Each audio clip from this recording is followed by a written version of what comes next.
میں چند ہفتے قبل وہاں بہاڑی شہر میں سواری سے نیچے اترا تو ایک نیک عالم دین ان کے گھر کی طرف میں پیدل جا رہا، راستے میں کانٹے کی ایک ٹہنی پڑی ہوئی، ایک بھائی نے راستے سے کانٹے کی ٹہنی ہٹا دی۔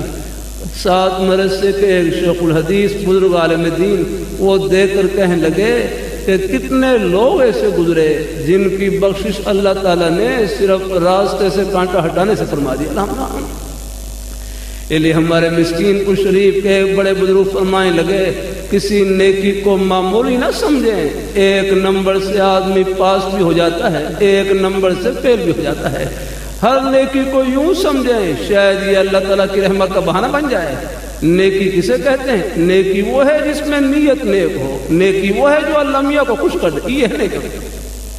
اب میرے اوپر یہ پنکھا لگا ہوا ہے، مجھے معلوم نہیں کس بھائی نے یہ پنکھا لگا رکھا، یہ اللہ کا گھر تعمیر، ایک ایک اینٹ میں جس نے حصہ لے لیا، چاہے مسجد کے باہر کوئی تختی لگے عرش پر تختی لگ گئی سب یاد۔ ہاں